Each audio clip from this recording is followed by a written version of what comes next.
Hey guys, we're back with another Attachment Point News Roundtable with Bobby Touran of Pathpoint. Well, thank you for coming on, talking shop. Let us know about what you're up to.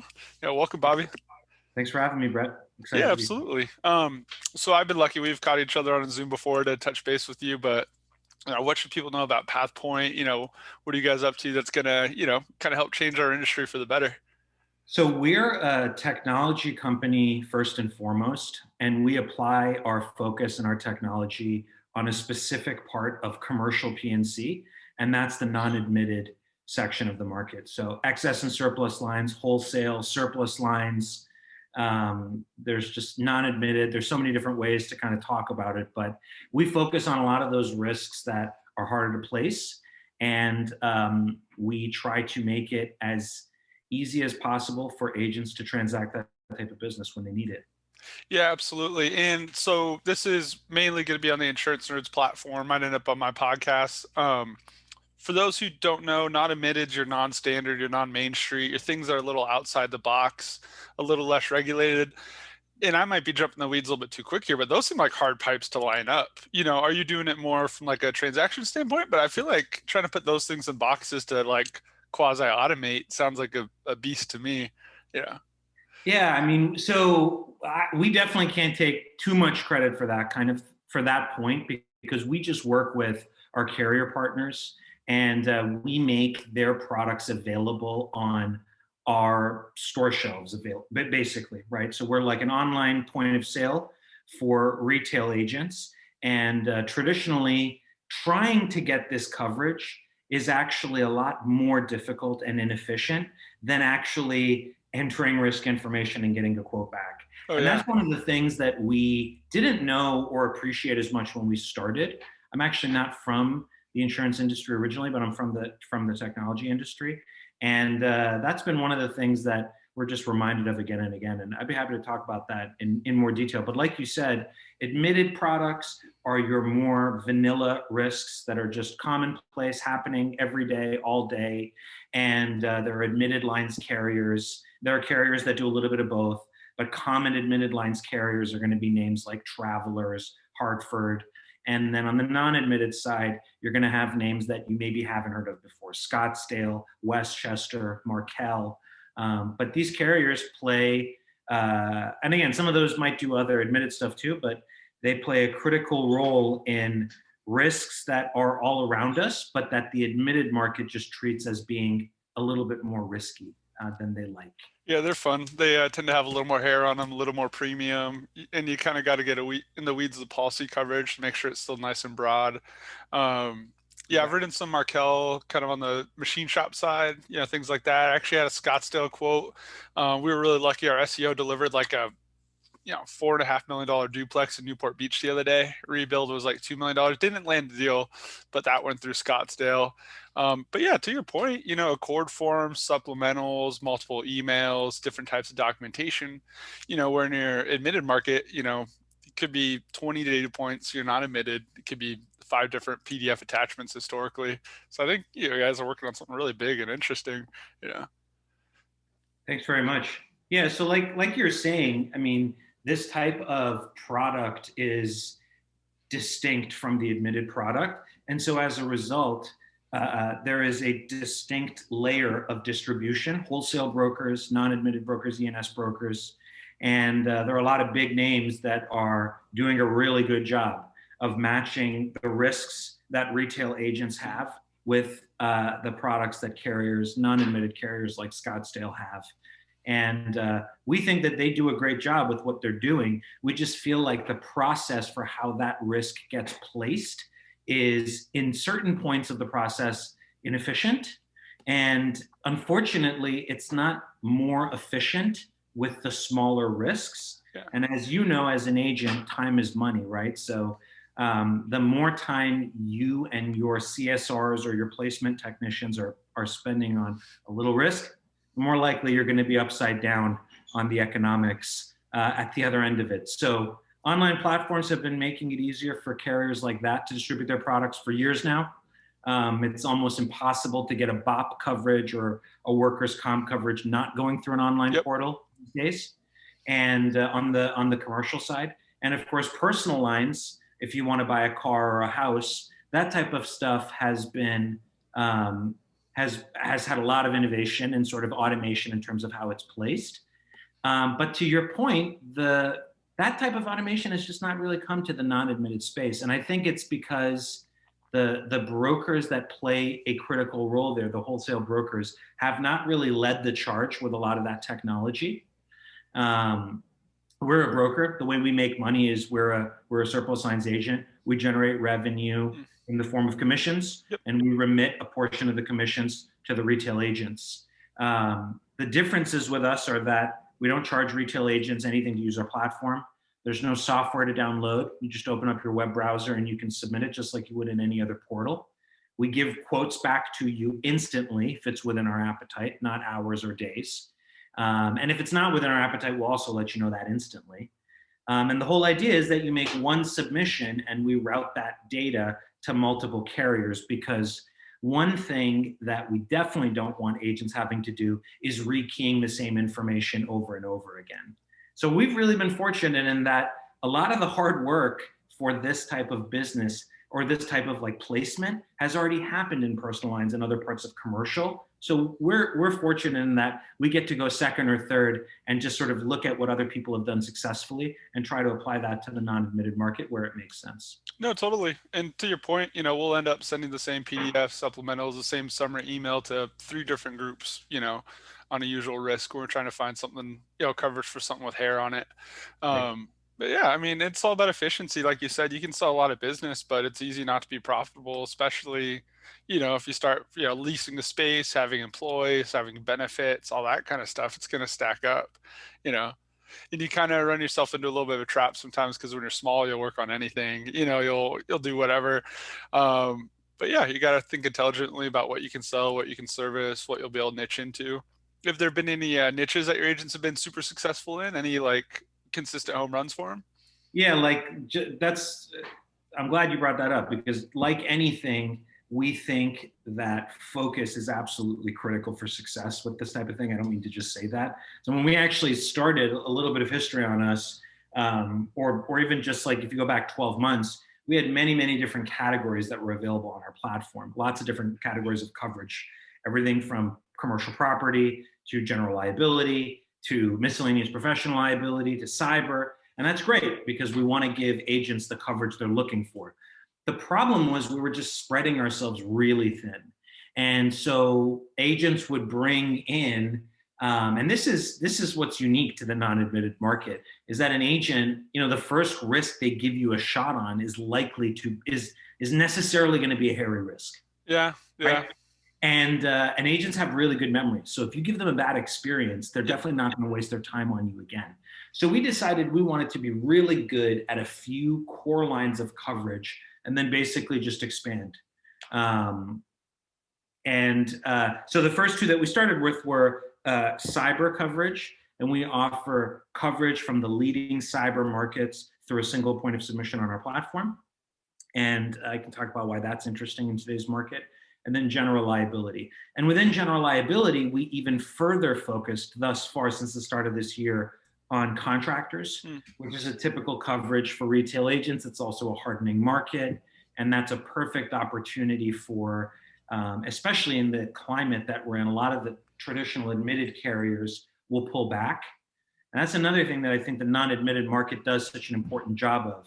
There are a lot of risks that are just kind of always going to go to the non-admitted market, like something that's right on the coast, it's exposed to hurricanes.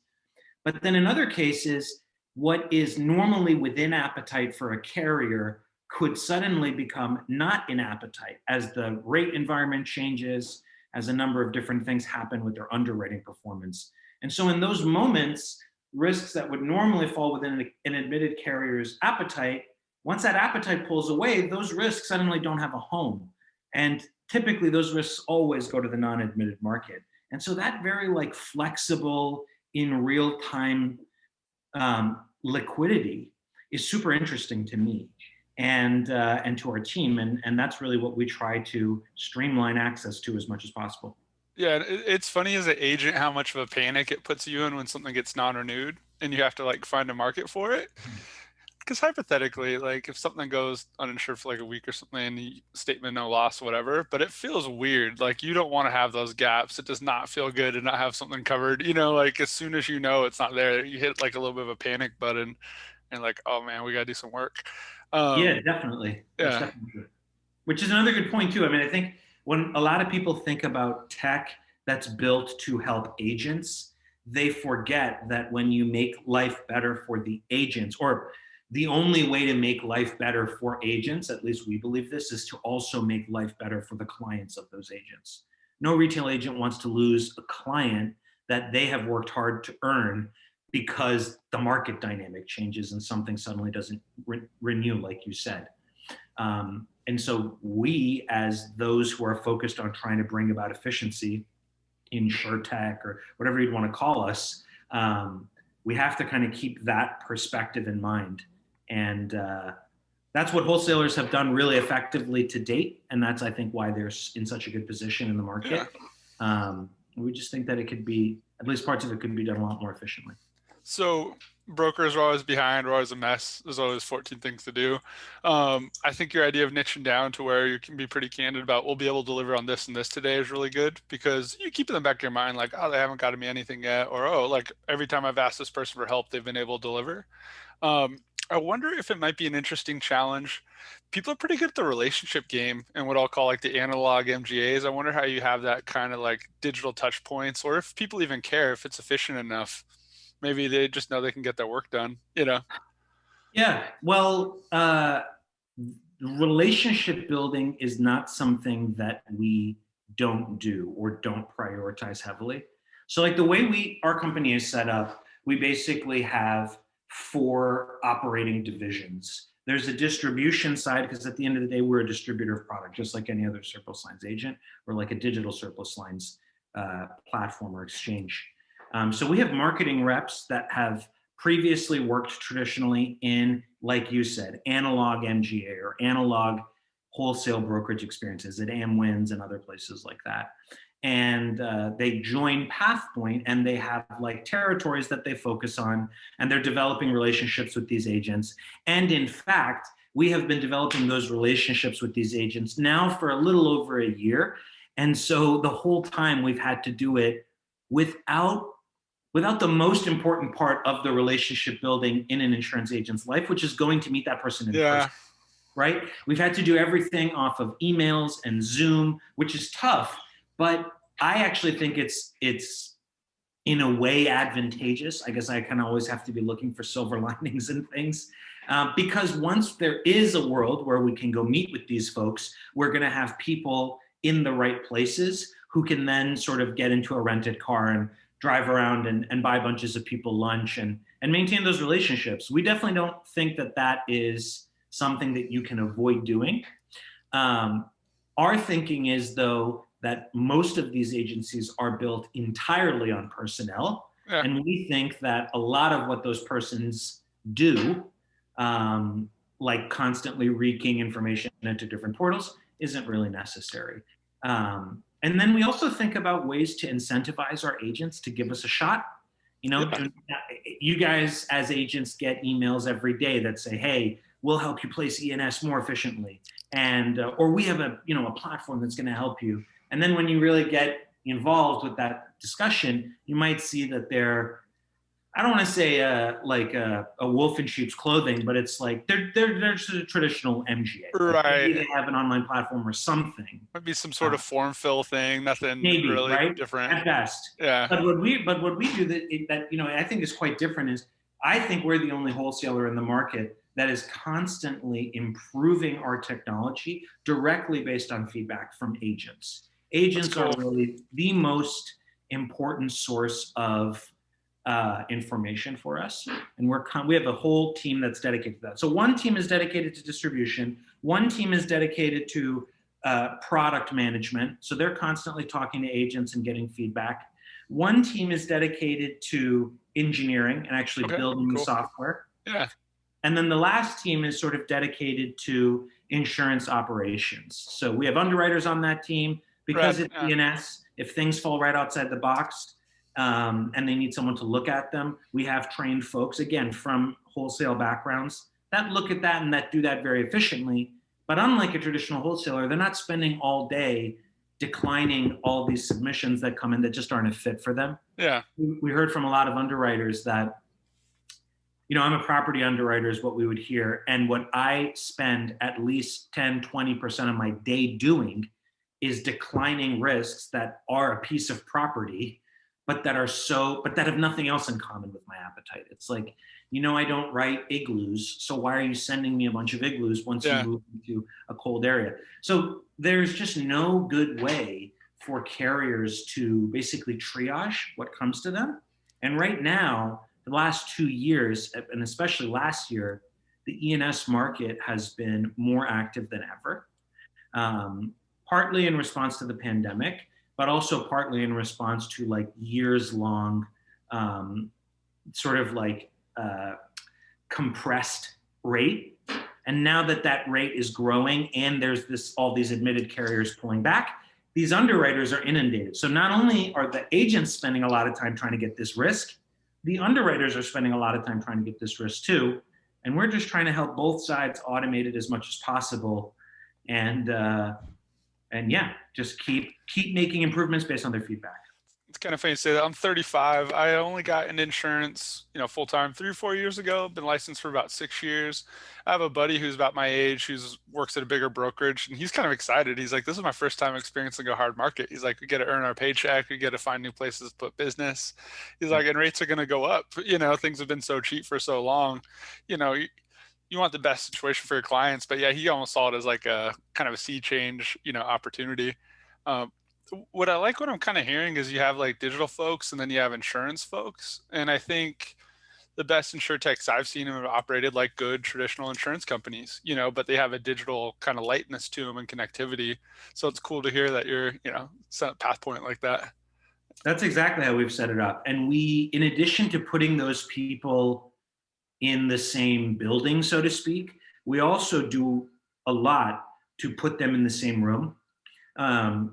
So every person at the company who has an insurance background directly contributes to the software that we're building.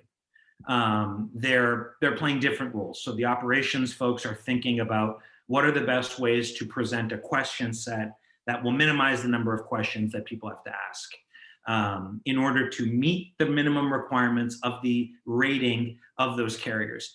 Product managers, we're based in the Bay Area, so we're fortunate to have really, really world-class product managers and engineers, of course, and they're great at, the best folks in those roles are always the ones who are sort of most humble and most interested to learn what people in the industry really want and need.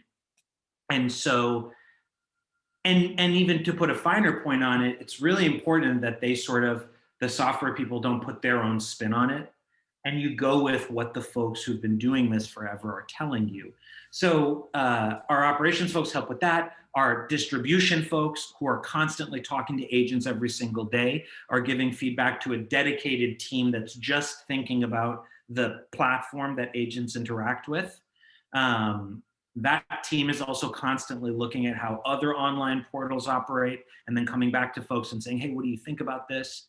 And that's actually one of the things that basically every insurance employee at our company has said that they really love about Pathpoint. And they're like, we've never, ever had this before.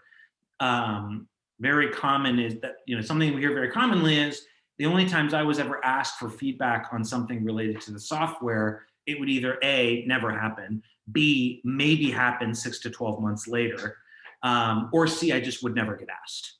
And so we try to do all those things differently. We constantly ask them. We ship changes sort of as frequently as possible based on sort of the level of friction that it will otherwise create. And we basically just do this on an ongoing basis. And so little by little by little, we get better and better.